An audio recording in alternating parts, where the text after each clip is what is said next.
আমার fitness journey শুরু করার আগে আমি দেখতে এমন ছিলাম because of my unhealthy habits and diets. Around 4 মাস আগে আমি ডিসাইড করি যে আর না, এখন থেকে আমি ডিসিপ্লিনড লাইফস্টাইল শুরু করব। মানে হেলদি খাবার খাবো, নিয়মিত জিমে যাব, আর্লি ঘুম থেকে উঠবো অ্যান্ড ওভারঅল নিজের লাইফ ইমপ্রুভ করব। As part of the process আমি জিম শুরু করি অ্যান্ড জিমে কনসিস্টেন্ট থাকার কারণে আমি মাত্র 4 মাসে আমার ফিজিক এখান থেকে এখানে নিয়ে আসতে পেরেছি। আসসালামু আলাইকুম everyone, welcome to another video. আজকের ভিডিওতে আমি আপনাদের সাথে শেয়ার করব আমার top 7 fitness tips to start your fitness journey. আমি আমার ফিটনেস জার্নি শুরু করি অগাস্ট 2024-এ অ্যান্ড আমার টার্গেট ছিল 100 ডেজের মধ্যে আমি আমার health and physical condition improve করব, মানে ওয়েট লস করব অ্যান্ড মাসেল বিল্ড করব। আমি লিটারেলি নিজের জন্য নিজের যুদ্ধে নেমে পড়েছিলাম এবং আমার যে টার্গেট ছিল সেটাও ফুলফিল করেছি।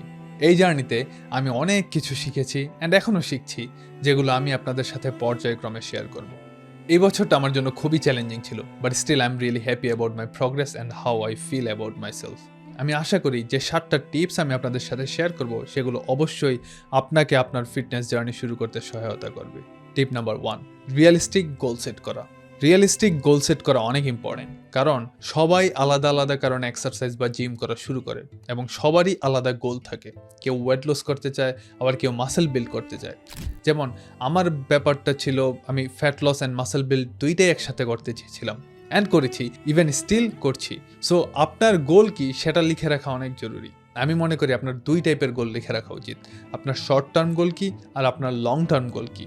শর্ট টার্ম গোল বলতে আমি যেটা বুঝাচ্ছি সেটা হলো আপনি নেক্সট 100 ডেজে আপনাকে কোথায় দেখতে চান, অ্যান্ড লং টার্ম গোল হচ্ছে নেক্সট 1 ইয়ার বা 2 ইয়ার্স পরে আপনাকে আপনি কোন পর্যায়ে নিয়ে যেতে চান। অ্যান্ড অফকোর্স আপনাকে মেক শিওর করতে হবে যাতে আপনার 2টা গোলই রিয়েলিস্টিক হয়, মানে আপনি যেটা অ্যাচিভ করতে পারবেন। কোনো কিছুই অতিরিক্ত করবেন না, মানে এমন করবেন না যে আজকে থেকে খাওয়া দাওয়া বাদ, না খেয়ে সব ফ্যাট কমায় ফেলবো অ্যান্ড সব ওজনও কমায় ফেলবো।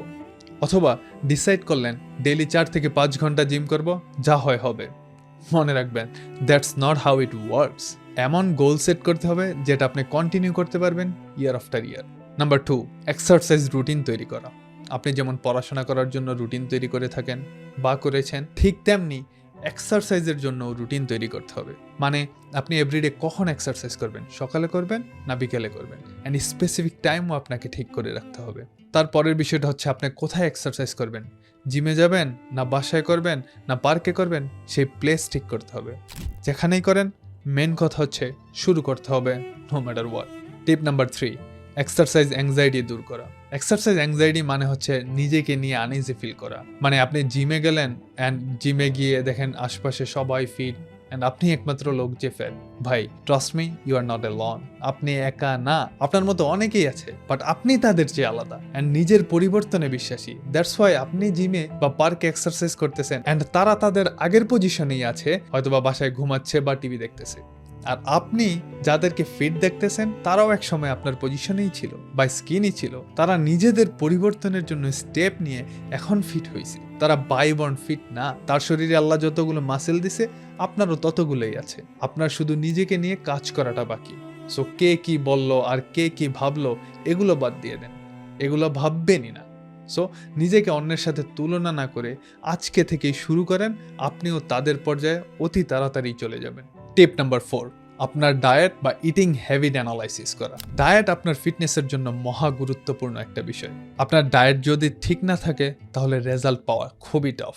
সো আপনার উচিত ডায়েট নিয়ে একটু সচেতন হওয়া। ডায়েটের হিসেব ভেরি সিম্পল, লাইক যোগ বিয়োগ। আপনি ডেইলি কত ক্যালোরি ইনটেক করতেছেন অ্যান্ড কত ক্যালোরি বার্ন করতেছেন। আপনি যদি বেশি ক্যালোরি ইনটেক করেন আর কম বার্ন করেন, মানে আপনি ক্যালোরিক সারপ্লাসে থাকবেন, যার ফলে আপনি ওয়েট গেইন করবেন। আর আপনি যদি কম ক্যালোরি ইনটেক করেন অ্যান্ড বেশি বার্ন করেন, মানে আপনি ক্যালোরিক ডেফিসিটে থাকবেন, তার মানে ওয়েট লস করবেন। মনে রাখবেন যে মানুষ ন্যাচারালিও ক্যালোরি বার্ন করে, যদিও সেগুলো ডিপেন্ড করে অনেকগুলো ফ্যাক্টরের উপর, like age, height, weight and আরও অনেক ফ্যাক্টর। ওয়েবএমডি এর মার্চ 12, 2024 এক আর্টিকেল অনুযায়ী একজন পুরুষ ডেইলি 2000 থেকে 2450 ক্যালোরি অ্যান্ড একজন মহিলা ডেইলি 1600 থেকে 1950 ক্যালোরিজ ন্যাচারালি বার্ন করে। আমরা যদি একটা বেঞ্চমার্ক সেট করি, ধরেন 2000 ক্যালোরি পুরুষের জন্য অ্যান্ড 1600 ক্যালোরি মহিলাদের জন্য। এখন আপনি যদি 2000 ক্যালোরির বেশি ক্যালোরি ইনটেক করেন, মানে 2000 ক্যালোরির বেশি খাবার খান অ্যান্ড কোনো এক্সারসাইজ না করেন, তাহলে আপনি ওয়েট গেইন করবেন বা স্লোলি মোটা হয়ে যাবেন। মহিলাদের জন্য সেম থিওরি। আবার আপনি যদি 2000 ক্যালোরির কম ইনটেক করেন অ্যান্ড কোনো এক্সারসাইজ নাও করেন, তাহলেও আপনি স্লোলি ওয়েট লস করতে থাকবেন, বিকজ আপনি উচিতের চেয়ে কম ক্যালোরি ইনটেক করছেন। মহিলাদের ক্ষেত্রেও এখানে বিষয়টা সেমই। এখন কোয়েশ্চেন হচ্ছে, আপনি কিভাবে বুঝবেন কোন খাবারে কত ক্যালোরি আছে? সেটা আপনি গুগল করলে ইজিলি পেয়ে যাবেন, যদিও সেটা 100% কারেক্ট না, বাট আপনি একটা ব্রড আইডিয়া পেয়ে যাবেন। যেমন as per Google 100 grams cooked white রাইসে 130 ক্যালোরি থাকে অ্যান্ড 100 গ্রামস চিকেন ব্রেস্টে 165 ক্যালোরিজ থাকে। এভাবে সবগুলো খাবার যদি আপনি ক্যালোরি কাউন্ট করে খান, ইজিলি আপনি ক্যালকুলেট করে ফেলতে পারবেন আপনি কত ক্যালোরি ইনটেক করতেছেন। আপনারা যদি ডায়েট প্ল্যান নিয়ে আরও ডিটেলসে জানতে চান, এক্ষুনি কমেন্ট করে জানান, তাহলে আমি আপনাদের জন্য আরও ডিটেলস সহ একটা স্পেসিফিক ভিডিও মেক করব। Moving to the tip number 5, ধৈর্য ধরা অ্যান্ড কনসিস্টেন্ট থাকা। কনসিস্টেন্সি ইজ কি। আপনি যদি রেজাল্ট দেখতে চান, আপনাকে ধৈর্য ধরতে হবে অ্যান্ড কনসিস্টেন্ট থাকতে হবে। This is not an overnight process, you have to understand it. ধরেন আপনি জিম শুরু করলেন অ্যান্ড 20 দিন হয়ে গেছে বা 30 দিন হয়ে গেছে, কিন্তু কোনো রেজাল্ট দেখতে পাচ্ছেন না। It's okay, be patient and keep showing up. Exercise continue করতে থাকেন, রেজাল্ট আসবেই। শরীর আপনার সাথে বেইমানি করবে না। আপনি যদি এফোর্ট দেন, আপনি রেজাল্ট অবশ্যই পাবেন। কারো কম টাইম লাগে আর কারো একটু বেশি। So B consistent and be patient. Tip number 6, নিজেকে অন্যের সাথে তুলনা না করা। নিজেকে কখনো অন্যের সাথে তুলনা করবেন না। কখনো এটা চিন্তা করবেন না, সে দেখতে আমার চেয়ে ভালো, আর সে মাস্কুলার, ফিট। ভাই, এগুলা কখনোই ভাবতে যাবেন না। আপনার কাজ হচ্ছে আপনি যে গোল সেট করেছেন সেটা ফুলফিল করা। আপনার কাজ হচ্ছে আপনার নিজের জন্য কাজ করা। So stop comparing yourself with others. Self love বুঝেন? মানে নিজেকে ভালোবাসা। নিজেকে ভালোবাসতে শিখুন। যখন নিজেকে ভালোবাসতে শিখবেন, তখন আপনি অটোমেটিক্যালি নিজের ডেভেলপমেন্টের জন্য কষ্ট করার মোটিভেশন পেয়ে যাবেন। সো আর কখনো নিজেকে অন্যের সাথে তুলনা না করে নিজের ডেভেলপমেন্টের জন্য নিজেকে প্রায়োরিটি দিয়ে কাজ করতে থাকেন। টাইম লাগতে পারে, বাট রেজাল্ট শিওর পাবেন।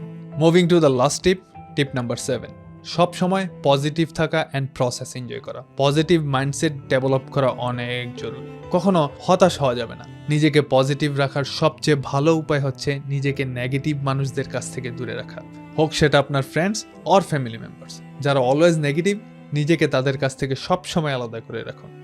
নিজের টাইম নিজের ডেভেলপমেন্টে দিয়ে নিজেকে বিজি রাখুন, যাতে কোনো নেগেটিভিটি আপনার ধারে কাছে আসতে না পারে। বাংলা একটা কথা আছে, অলস মস্তিষ্ক শয়তানের কারখানা। সো মস্তিষ্ককে বিজি রাখুন, শয়তানি মাথায় আসার সুযোগই পাবে না। Be positive always and enjoy the process. আপনার এমন অনেক দিন আসবে এক্সারসাইজ করতে মন চাইবে না বা পড়াশোনা করতে মন চাইবে না, বাট আপনি যখন কনসিস্টেন্ট থাকবেন, আস্তে আস্তে সব বিষয়গুলো আপনি পছন্দ করা শুরু করবেন। আস্তে আস্তে সব কিছু এনজয় করা শুরু করবেন। তখন দেখবেন আপনার এক্সারসাইজ না করলেও ভালো লাগে না, আবার বই না পড়লেও ভালো লাগে না। দেখবেন কোনো ধরনের আজের কাজেও টাইম ওয়েস্ট করতে ভালো লাগবে না। সো যখনই এই পরিবর্তনটা আপনার মধ্যে আসবে, ঠিক তখনই আপনি গ্রো করা স্টার্ট করবেন, যে গ্রোথের কোনো লিমিট থাকবে না। আজকে এই পর্যন্তই, দেখা হবে নেক্সট ভিডিওতে। আসসালামু আলাইকুম, and of course make sure to like, follow and subscribe.